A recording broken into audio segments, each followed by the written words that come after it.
కొట్టాలి, గట్టిగా కొట్టాలి.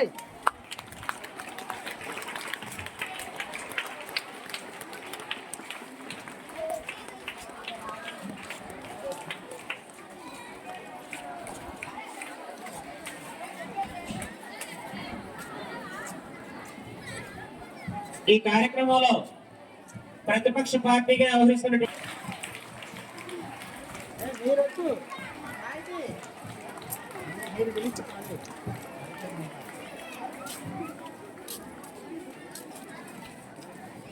అపోజిషన్ లో ఉన్నటువంటి ఎర్ర సైన్యం పార్టీ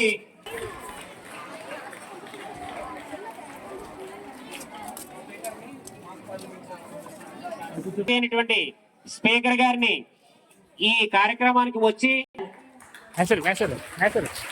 ఇంకోసారి మాట్లాడమండి. తడబడింది కదా ఇంకోసారి మాట్లాడమండి. సరిపోదు.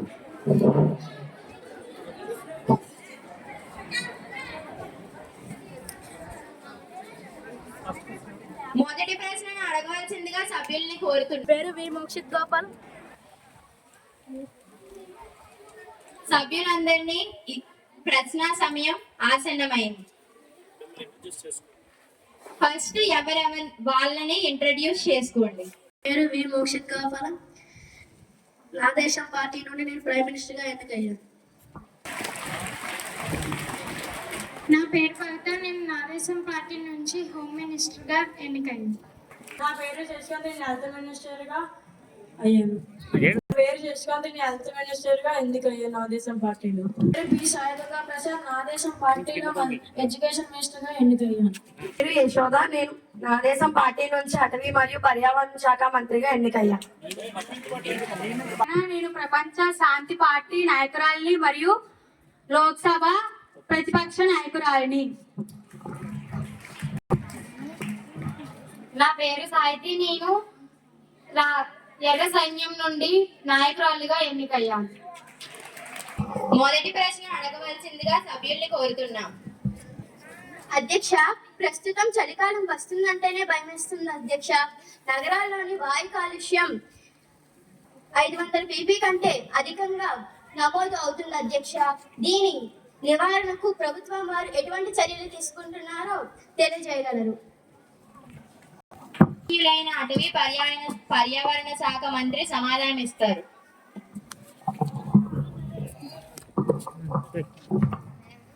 అధ్యక్ష, ప్రభుత్వం వాయు కాలుష్యం నివారణకు అనేక చర్యలు తీసుకుంటున్నాం. 15 సంవత్సరాలు దాటి కాలం చెల్లిన వాహనాలను నిషేధిస్తున్నాము అధ్యక్ష. వాహన వినియోగంకు సరిబేసి విధానాన్ని అమలు చేస్తున్నాము అధ్యక్ష. మరియు వన మహోత్సవ కార్యక్రమాల ద్వారా ప్రజా భాగస్వామ్యంతో మొక్కలు పెంచుతున్నాము అధ్యక్ష. ఓకే. అధ్యక్ష, పరిశ్రమలపై కాలుష్య నియంత్రణ మండలి ఏ విధమైన నియంత్రణ లేదు. ఫలితంగా పరిశ్రమల వ్యర్థాలను పవిత్రమైన గంగా నదుల్లో ఇష్టానుసారంగా విడుదల చేస్తున్నారు. దీనిపై ప్రభుత్వం ఏ చర్య తీసుకుంటుందో చెప్పగలరు? అటవీ పర్యావరణ శాఖ మంత్రి సమాధానం ఇస్తారు. అధ్యక్ష, గౌరవ సభ్యులు అధికారంలో ఉన్నప్పుడు మీ ప్రభుత్వం కోట్ల రూపాయలు ముడుపులు తీసుకొని ఇష్టానుసారంగా అనుమతించినవే. ఈ పాపానికి కారణం మీరే. గౌరవ మంత్రి గారు ఉపయోగించిన ముడుపులు అనే పదాన్ని వెనక్కి తీసుకోవాలి.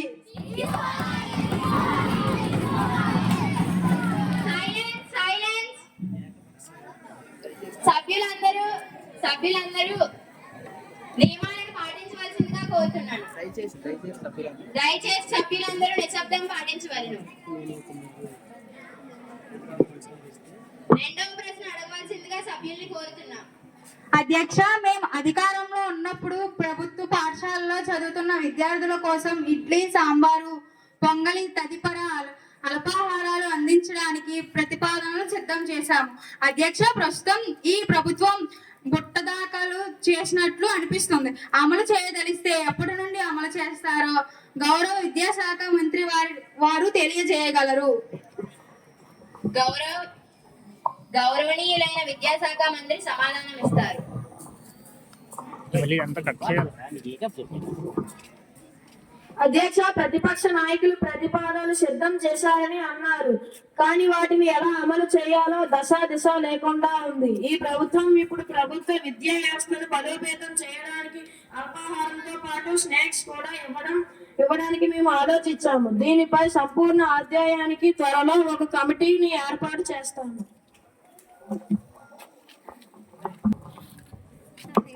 అధ్యక్ష, ప్రభుత్వ పాఠశాలల్లో మధ్యాహ్న భోజనంలో వారానికి ఒకసారైనా చికెన్ ఏర్పాటు చేయవలసిందని పరిశీలించమని గౌరవ మంత్రి వర్యులను కోరుతున్నాం.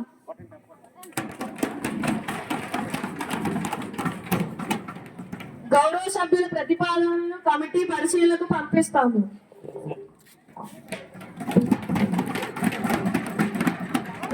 నువ్వు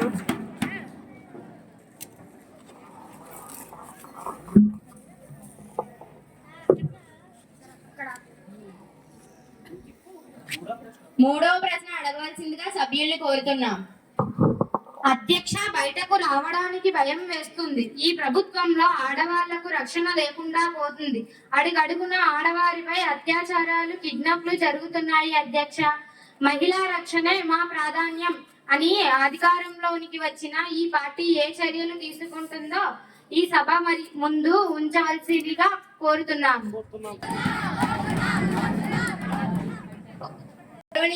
సమాధానం ఇస్తారు. అధ్యక్ష, మహిళల భద్రతకు మా ప్రభుత్వం అధిక ప్రాధాన్యత ఇస్తుంది. మండలానికి ప్రత్యేక మహిళా పోలీస్ స్టేషన్, జిల్లాకు ఒక మహిళల న్యాయస్థానం